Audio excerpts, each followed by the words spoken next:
become a bodywork guy. I've got an actual plastic welding kit coming tomorrow, so I'm going to try and fix the bumper here, which I Frankenstein zip tied in place.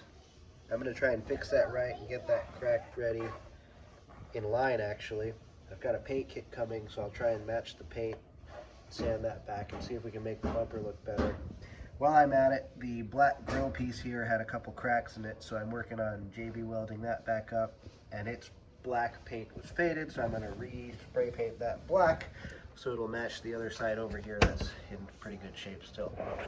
We will see. I guess I can't make it worse. Well, I peeled the grills out to repaint the black on them, and I was going to tape off. They had chrome around the edges, but then I decided they probably look better just blacked out anyway, so I blacked out the whole thing. Look brandy spanking new, and we might do a little bit of sparkly orange artistic stuff as well. We'll see how that turns out. Alrighty. Well, let's see how these things work.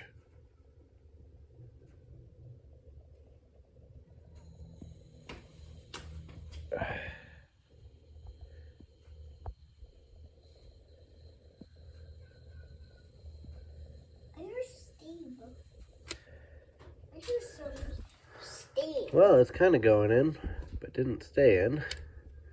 So I guess we keep pushing.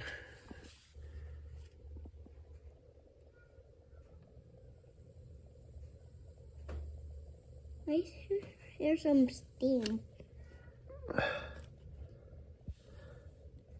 Let me blow it. Thanks for blowing the steam away, buddy. All right, maybe I let go and then let it cool and then pull out. No, pull out. Let's find out. Let's see. Oh, there it goes. Okay, so we have focus. That staple melted into the plastic, so I guess we're gonna just do those all along the crack while we push it back together and see how good we can get it. All right, these things are way more finicky to use than I expected. You gotta really leave them in there for a while with the thing on before pulling it off so that the plastic can cool so it doesn't just pull itself out. Very janky. Anyways, I clipped the tops off up here, but have yet to down here.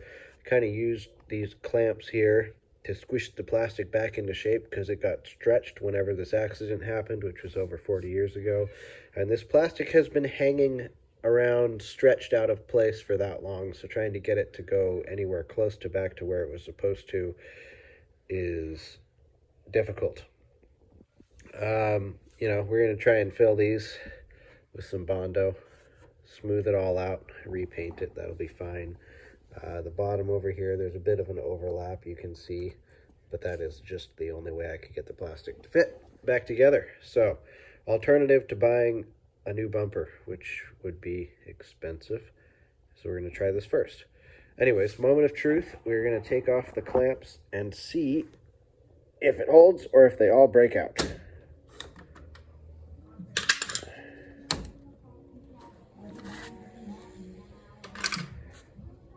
I think it's kind of holding.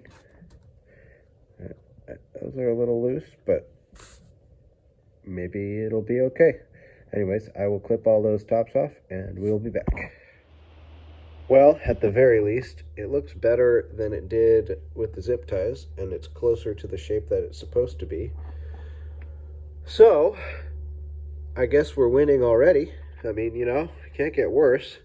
We'll see how it looks after we get the paint in and do some sanding and painting, and maybe it will look, you know, from 20 miles away. Okay, we'll find out.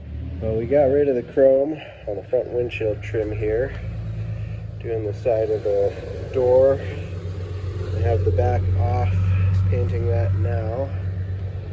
I don't know if we want to do the mirror. I don't know if we want to do the Firebird.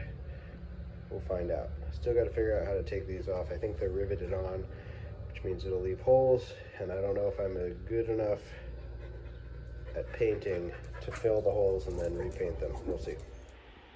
All right, we sanded all of this down and we drilled some holes for the bondo to stick to, and now we are going to see how we do with laying plaster. We got layer 1 on with the bondo. We're going to keep layering it up until there's no more bumps.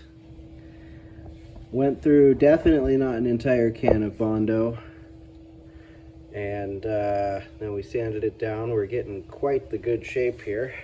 It looks very symmetrical. You can't even tell that there's a 1/2 inch drop right there. And a hole you could put your thumb through there and there. A couple low spots we're going to fill in with some more bondo. Get it nice and smoothy patootie, and then we'll paint it. And then we'll have a bumper that looks like an actual bumper. But man, that's way easier to use than I expected it to be.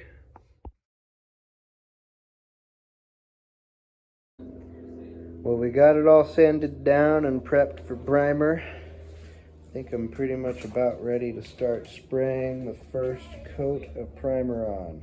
Exciting stuff. We'll see how this turns out. We have a first coat of primer. Look at that. You know, I'd say from what? I'd say 10 feet for sure looks perfect in 10 feet. I think so. I can't get 10 feet away. That's way better than my parameter is 20 yards. So if we're already at 10 feet, then we're rocking it. Oh, I can see some lumps. Yep. Yeah, you can only see the little humpty humps in there, but it's not bad. Oh, dude, you bled it right here. Huh? You bled you made it bleed. Yeah. Oh, and you bled it there. Because I wasn't caring, because we're gonna sand it down. Bruh. It doesn't matter. Bro. I was just laying it on. Yeah, First coat doesn't matter at all. It kind of matters because then you gotta sand it down more, but that's fine. It's a tiny bit of sanding. We gotta. I mean, you can see where we need to add filler too. So we're gonna have to do filler and sand some more. Anyways, this is just telling us where to sand. Is that what that little putty? Now we have red primer on top of the gray primer, so when we sand this down, we'll be able to see the low spots, which we can then filler with little filler putty, and then sand it again, and then prime it again for the last prime before painting. So paint is definitely here, and definitely not here. Yeah, sure.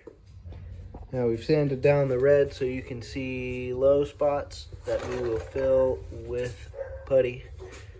And then sand and primer again.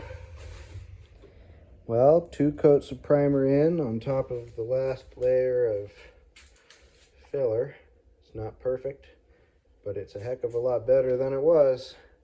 Now we just need paint to get here.